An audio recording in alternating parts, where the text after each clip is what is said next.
이준석의 운명의 날. 네, 오늘 7시에 운명의 날이죠. 네, 여러 사람들이 지금 관심의 초점으로 이준석이 과연 어떤 수위에 그런 해당이 되느냐. 예, 그야말로 경고부터 해서 당원권 정지, 그 다음에 탈당 권유, 그 위에 제명, 뭐 이렇게 네 가지 이 카드가 있다고는 칩니다만은 뭐 오늘 제명 처분이 나거나 그렇지는 않겠고요. 바로 가장 낮은 수위의 징계가 경고죠, 경고. 경고 카드를, 옐로우 카드를 꺼냈다 손치더라도 예, 그건 이준석의 정치 행보는 타격이 있을 것이다. 라는 그런 분석들이 지금 나오고 있습니다. 네. 경고를 받아가지고 이준석이 해피하게 그런 국면 돌파를 한다? 그렇지는 않을 거다. 그래서 지금 이 윤리위원회가 어떤 수준의 그런 징계안을 낼지, 이게 지금 제명이라든가 탈당 권유 같은 경우에는 징계위에서 최종 결론이 나는 게 아니고요. 징계위는 이러이러한 일이 있고 우리가 조사해 보니까 이게 어느 정도 팩트에 근거하고 해당 행위의 판단이 되기 때문에 예컨대 탈당 권유를 한다라고 돼 있으면은 그게 탈당 권유가 최고위원회로 그대로 넘어옵니다. 그럼 최고위원회에서 이제 그걸 심도 있게 논의를 해서 이 윤리위원회 판단이 맞다. 그러면 탈당을 최고위의 이름으로 권유를 하자라고 이제 압박을 하게 되는 것이죠. 네. 지금 상황에서는 경고 아니면 당원권 정지 뭐 이런 것들이 지금 카드가 만지작거리고 있습니다만은 글쎄요. 지금 어떤 식으로 이 판단이 나도 당 내용은 계속 시끄러울 수밖에 없습니다. 네. 이준석이 만약에 이 정도 갖고는 당대표를 징계를 할 수가 없다라고 이준석의 면죄부를 준다면은 이른바 윤핵관, 이른바 윤석열 대통령 만들기에 앞장을 섰던 분들이 가만히 있을 수가 없는 상황이고요. 예, 지금 바로 어제도 말씀드렸습니다만은 배현진이라든가 또 국회 부의장 전진석 의원과의 일전이 지금 계속 벌어지고 있는 것들이 바로 당대표, 차기 내년에 있을 당대표가 왜 중요합니까? 예, 바로 2년 뒤에 있을 총선에 공천권을 행사할 수 있기 때문에 그렇습니다. 그러니까 지금 이준석은 총선이 자기 임기 중에는 총선이 아니라 대선과 지방선거가 있었기 때문에 공천권을 행사할 수가 없었고요. 바로 차기 당대표는 그야말로 21대 총선에 공천권을 최종적으로 인도스먼트, 자기가 영향력을 충분히 할 수가 있기 때문에 그래서 차기 당대표가 이준석의 당대표보다 훨씬 중요하기 때문에 절대 이 권력은 놓지 않기 위해서 그렇게 내분이 일어난 것이죠. 예, 배현진은 바로 제가 어제 분석을 해드렸습니다만은 친홍에서, 예, 홍준표에서 친윤으로 넘어오는 새로운 신입생이기 때문에 본인의 존재 가치라든가 이런 것들을 비중을 정치의 급을 높이기 위해서 저렇게 매일매일 이준석과 각을 세우는 모습이 돼 있는데요. 네, 저게 어느 정도 용인이 됐을 겁니다. 권성동, 이 장제원, 예, 또 정진석 이런 사람들이 영선 30대 후반의 영선 의원인 이준석과 직접적으로 1대1 대결을 하는 모양새는 일반인들에게 동정을 얻지를 못하죠. 아이고, 중진 의원이 좀 참지. 왜 저 어린애 갖고 저렇게, 이렇게 꼭 싸움을 하려고 그래. 라고 하는 아주 원초적인 그런 감정선이 있기 때문에 본인들은 직접적으로 싸움을 걸거나 그렇게 대결 양상을 보일 수가 없는 것이죠. 바로 그때, 네, 나이가 비슷한, 어제 말씀드렸죠. 2살 위에 밥 사주는 누나라는 시중의 유행어가 있습니다만은 배현진 최고위원이 이준석보다 2달밖에 차이가 안 나기 때문에 배현진은 이준석과 으르렁 이렇게 각을 세워도 크게 어떤 시중에서 손가락질을 받지는 않겠다. 그래서 바로 배현진과 이준석의 그런 이 대결 양상이 벌써 열흘 동안 진행되고 있다라는 말씀으로 제가 어제 말씀을 드렸는데요. 예, 거의 정확할 겁니다. 예, 제 판단 플러스 제가 따로 별도로 취재를 한 내용을 종합해서 말씀을 드리는 거니까요. 네, 이렇게 당대표가 상당히 곤혹스러운 처지가 10명이 당대표였으면은 그 중에서 7, 8명은 잔혹사라고 표현을 될 정도로 아주 심각한 위기를 봉착을 했는데요. 예, 야당 대표의 잔혹사를 잠깐만 살펴보도록 하겠습니다. 야당 대표, 네, 바로, 제일 여러분들 생각이 나면 아마 이 김무성이 생각이 날 겁니다. 그렇죠? 김무성. 김무성 어떻습니까? 바로 5년 전에 이 사진이 여러분 뭐 당연히 기억이 날 것이죠. 저기 영도딸이죠. 영도딸이. 기호 1번 김무성 책임지겠습니다. 바로 이때 한나라당의 그 당대표가 김무성이었습니다. 김무성인데 바로 이때 옥새 파동이 나죠. 옥새 파동. 옥새 파동이 나서 김무성이 저렇게 최종적으로 공천관리위원장이 공천을 행사할 수 있도록 당대표가 옆에 직인을 찍어야 되는데 직인을 갖고 나르샤를 한 거죠. 나르샤. 예, 부산으로 지금 영도다리로 가가지고 옥새를 찢지 못하게 하는, 옥새라는 게 뭐 구중궁궐의 이조시대의 옥새뿐만이 아니라 이 당대표의 최종적으로 인감이라고 보시면 됩니다. 인감. 예, 그걸 이제 그냥 그 정치권에서는 아직도 옥새라는 표현을 그래서 썼는데, 옥새를 들고 나르샤라는 얘기를 그래서 한 것이죠. 당 공천관리위원회 추천장에 대표 직인 날인을 거부하며 옥새 파동을 벌였다. 그의 총선에서 새누리당 당주 예상과 달리 민주당에 일당 자리를 내줬죠. 그 다음에 김무성도 이에 대한 책임을 지고 사퇴를 했죠. 예, 그래서 김무성이 바로 2015년, 16년 이 두 해 동안은 향후 대선 그 여론조사에서 부동의 1등을 했습니다. 항상 여론조사를 하면은 차기 대통령 김무성 이렇게 거의 한 제 기억에 1년도 훌쩍 넘을 정도로 김무성의 대세론이 형성되는 거 아니냐라고 판단이 됐는데, 바로 이런 옥새 파동 이런 걸로 그냥 한순간에 쓰러뜨렸죠. 그리고 대선 불출마도 선언을 한 상황이기 때문에 지금 현재는 김무성이 뭐 대선 후보로 다시 나서거나 하는 일은 없을 겁니다. 이 사안이 워낙 그 임팩트가 컸기 때문에.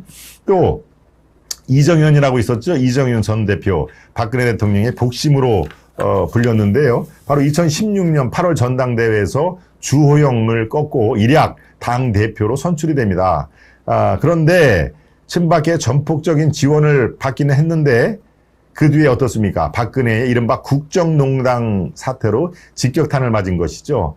예, 그리고 그해 12월 박근혜 대통령 탄핵 소추안이 가결이 되자 예, 당대표를 더 이상 수행할 수 없기 때문에 당대표에서 물러날 수밖에 없었다.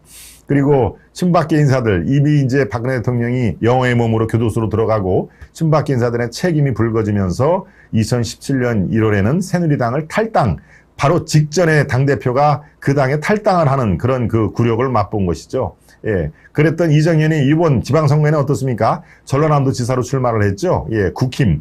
예, 국민의힘의 전라남도 도지사로 출마를 했는데 그래도 꽤 선전을 했습니다. 득표가 18.8%를 얻었으니까요. 나름대로 꽤 이 선정을 한 것이죠. 네, 바로 이렇게 당대표들의 잔혹사는 계속 이어집니다. 한 10명 정도가 당대표하면 7명 정도는 제 임기를 채울 수가 없는데, 예, 끝까지 임기를 채운 사람 중에 대표적인 사람이 바로 어당팔입니다. 어당팔. 네, 어당팔이라고 여러분들 들어보셨죠? 아마 정치 쪽에 관심 있는 분들은 어당팔이라는 얘기를 들어보셨을 텐데요. 예, 토미리스님 예, 말씀 중에 또 소중한 정성 감사드립니다. 어당팔이라는 얘기는 예, 특정인의 별명입니다. 별명. 어수룩해 보이지만 당수가 8단이다. 예, 누구를 얘기를 하는 걸까요? 인천 출신의 황우려. 예, 황우여, 황우려. 예, 지금 보이죠? 예, 저분이 당대표를 꽤 오래 했는데 임기를 다 채웠습니다. 왜 그럴까요? 정치력이 탁월해서 그랬을까요? 네, 그게 아닙니다. 저분은 그야말로 김무성이나 이런 그 사람들하고는 또 다르게, 윤석열 이런 사람들하고는 다르게 카리스마는 아예 본인 스스로가 나는 카리스마가 없다라고 얘기하는 사람입니다. 이른바 관리형, 보스형 당대표가 아니라 관리형, 보스형이라는 것이죠. 그러니까 그냥 이 계파들 불만이 있으면은 다 불러서 이렇게 왜 그래 불만이 뭐야 내가 당대표로서 해결해 줄게 라고 갈등을 조정하고 조직을 관리하는 관리형 대표였기 때문에 각 계파에서 그렇게 황우려 안돼 저 양반은 안돼 당대표 가려야 돼 라고 아주 강한 기조로 공격을 받지를 않았다 하는 얘기입니다. 네.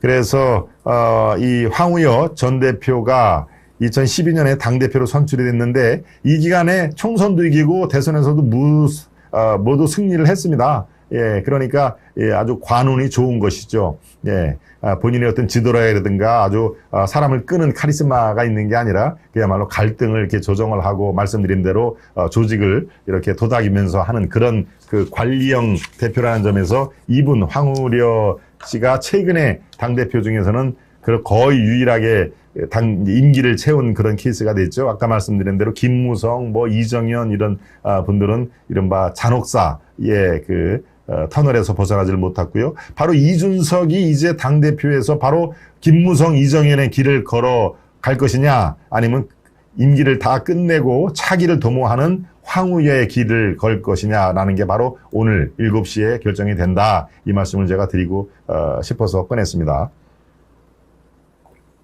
네. 성상납도 심각하지만 7억 뇌물 공여 혐의는 거의 징역 5년 이상 형량입니다. 세븐님이 7억 뇌물 공여? 저거는 지금 뭐 팩트는 아닌 것이죠. 네, 지금 혐의라고 쓰셨군요. 네. 그렇습니다. 이제 저게 다 오늘 윤리위원회에서 거론이 되고요. 저게 이제, 팩트냐 아니냐, 그리고 근거가 있느냐, 아니면 시중에 그야말로 어떤 마타도어냐라는 것이 가지를 칠 겁니다. 네. 허미니스님은 도인이셔서 미천이 끝이 없으십니다. 이 정성을 보내주신 거에 대한 그런 그 답변이군요. 네. 내가 이준석이라면 성매매 금지법의 위헌성을 제기하겠습니다. 성매매 금지법의 위헌성. 근데 본인이 거기에 지금 매매를 했다는 의혹에 상납을 받은 거죠. 상납을 받은 거에 의혹이 있기 때문에 글쎄요. 위헌 소송을 하면은 더 파문이 커지지 않을까요? 예, 그런 면도 좀 있겠습니다. 네, 두 번째 오늘 이준석 운명의 날까지 다시 한번 제가 강조를 해드렸고요. 예, 세 번째로 들어가기 전에 만평을 살펴보겠습니다. 만평을 한번 보시죠. 현 정부는 부동산 대책만큼은 실패하면 안 되지. 라고 첫 부동산 대책을 내놨는데요. 윤 정부 탄생의 주역이 바로 문정부의 부동산 대책 실패. 예, 제가 28전 28패로 아주 쉽게 설명을 해드렸죠. 바로 윤석열 정부가 탄생을 한 주역, 결정적인 원인이 바로 문정부의 부동산 대책 대참사가 바로 윤석열 세 글자를 대통령으로 만들어줬다.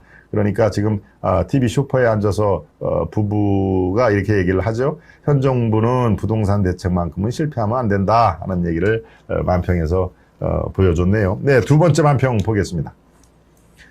두 번째 만평은 뭔가요? 간만에 울컥합니다. 제가 말씀을 드렸죠. 저 발사 성공한 그런 그 자막에 뜰 때 저를 포함해서 짠한 울컥한 사람들이 한두 명이 있습니까? 전 국민의 거의 3분의 2는 아마 그런 마음을 갖고 있을 텐데요. 이제 물가만 잡혔으면 좋겠다. 예, 소박한 주부 입장이라면은 공감이 되는데요. 저렇게 아주 힘차게 창공을 향해서 누리호가 발사가 되고 우주 궤도에 성공적으로 안착이 됐는데 저렇게 이제는 제발 발사까지 성공이 됐으니까 물가만 잡혔으면 좋겠다라고 소박한 주부의 그런 심정을 표현을 했습니다. 네. 누리호 관련하고 부동산 관련으로 오늘 만평이 잘 이렇게 버무려졌네요. 네, 만평 두 개를 살펴봤고요.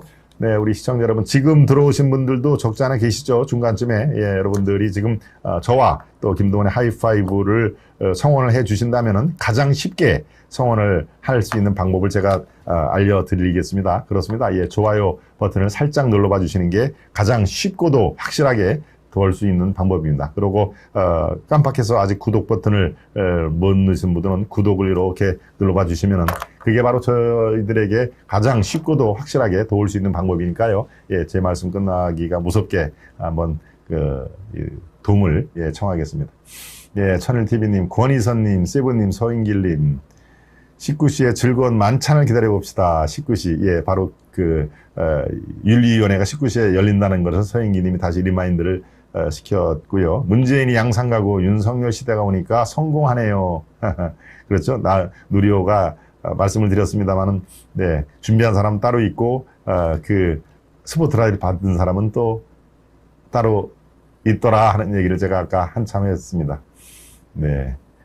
문재인 다시 상경해야지요. 천일TV님이 문재인 상경을 꺼낸 이유는 바로 검찰청 출두를 얘기하는 것인가요? 예.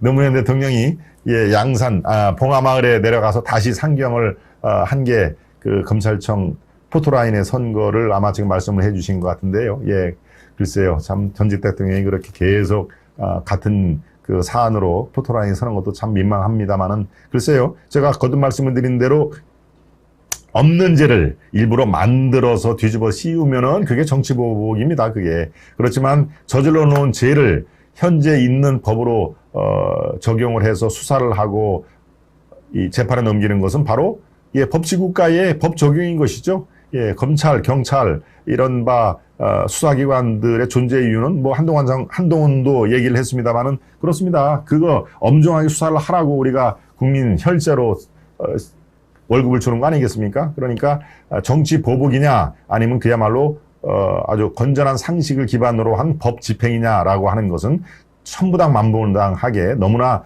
별개인 것이죠. 네, 바로 검찰 또 경찰은 예, 국민이 그런 우리의 국민이 직접 할 수 없기 때문에 권한을 이양을 한 것입니다. 검찰에게 이양을 하고 경찰에게 이양을 한 거기 때문에 국민이 이양한 그런 수사 권리 또 예, 부패를 척결할 수 있는 의무 이런 것들을 제대로 이행을 하는 것이 바로 그들에게 주어진 사명이기 때문에 이게 뭐 정치보복이다라고 하는 그런 이전 정권의 실력자들의 얘기는 뭐 귀담아 들 필요가 없죠. 국민들은 당신들 편이니까요. 예, 제대로 엄정한 수사를 하기를 거듭 촉구를 합니다.